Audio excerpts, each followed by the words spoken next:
అధ్యక్ష, కాంగ్రెస్ ప్రభుత్వం అధికారంలోకి రాకముందు ఎన్నికల సందర్భంగా మేము అధికారంలోకి వచ్చిన తర్వాత ఈ రాష్ట్రంలో ఉన్నటువంటి నిరుపేద మధ్యతరగతి కుటుంబాలకు సంబంధించినటువంటి కుటుంబాలకి 200 యూనిట్ల లోపల ఉచిత కరెంటు ఇస్తామని చెప్పినటువంటి వాగ్దానాన్ని నిజం చేస్తూ ఈ ప్రభుత్వం మహాలక్ష్మి పథకంలో భాగంగా గృహజ్యోతి పథకాన్ని పెద్ద ఎత్తున అమలు చేస్తూ ముందుకు పోతా ఉన్నాం అధ్యక్ష. దీనికి సంబంధించి మొదటి ప్రశ్నకి అవునండి, రెండో ప్రశ్నకి ఇందులో కేవలం మహిళలే కాదు అధ్యక్ష, యావత్ కుటుంబాన్ని యూనిట్గా తీసుకొని ఆ కుటుంబంలో ఉన్నటువంటి మహిళలు కుటుంబ సభ్యులందరికీ లబ్ధి చెందేటట్టుగా ఈ పథకాన్ని అమలు చేస్తూ ఉన్నాం అధ్యక్ష. అట్లాగే ఈ పథకానికి సంబంధించి రాష్ట్రంలో ఎస్పీడీసీఎల్లో భాగంగా ఎన్పీడీసీఎల్లో భాగంగా ఎవరెవరి ఏరియాల్లో జిల్లాల వారిగా పెద్ద ఎత్తున ఈ పథకాన్ని అమలు చేస్తూ ఉన్నాం అధ్యక్ష. టీజీఎస్పీడీసీఎల్లో మొత్తంగా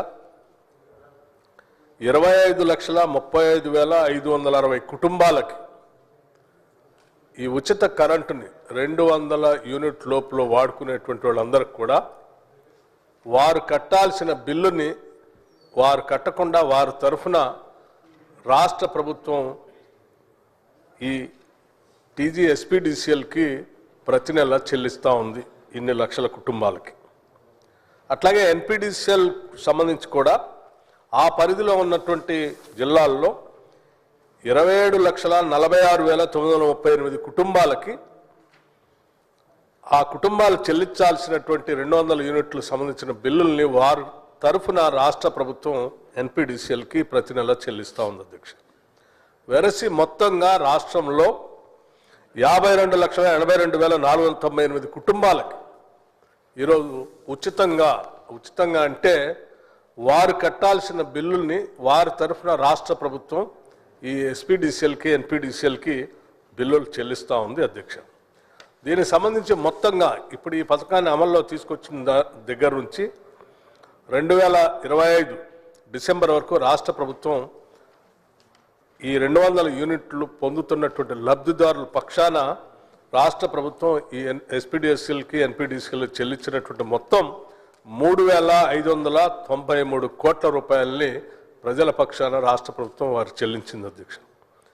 ఈ అర్హులైన మహిళా దరఖాస్తుదారులందరికీ ఈ పథకాన్ని వర్తింప చేయడం అయింది అధ్యక్ష. అంటే ఆ కుటుంబాలకి అధ్యక్ష, ఇది ఈ రాష్ట్రంలో రాష్ట్ర ప్రభుత్వం ప్రజల పక్షాన మేము ఇచ్చినటువంటి హామీలు కట్టుబడి ప్రజల కోసం నిత్యం తప్పిస్తూ వారికి ఉచిత కరెంట్ ఇస్తూ ఇన్ని వేల కోట్ల రూపాయలు వాళ్ళ కుటుంబాలకు ఆదా చేస్తూ ఈ ఆదా చేసినటువంటి 3,593 కోట్ల రూపాయలు వాళ్ళ కుటుంబాలు ఎదగటానికి, వాళ్ళ పిల్లలు చదివించుకోవటానికి, వాళ్ళు ఆర్థికంగా నిలదొక్కుకోవటానికి ఉపయోగపడినందుకు ఈ రాష్ట్ర ప్రభుత్వం ఈరోజు చాలా సంతోషిస్తూ ఉంది అధ్యక్ష.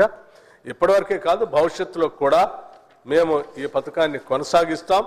200 యూనిట్లు ఉచితంగా రాష్ట్ర ప్రజలకు మేము ఇచ్చినటువంటి మాట ప్రకారం ఇస్తూ ఉంటాం. ఈ రాష్ట్రంలో ఉన్నటువంటి పేద బడుగు బలహీన వర్గాలు మధ్యతరగతి కుటుంబాలకు సంబంధించినటువంటి వాళ్ళు ఆర్థికంగా నిలదొక్కుని ఎదిగి ఈ సమాజంలో ఆత్మగౌరవంతో బతకటం కోసం మా ప్రయత్నం అంతా చేస్తూనే ఉంటాం. అందులో భాగంగానే చేస్తూ ఉన్నాం అధ్యక్ష.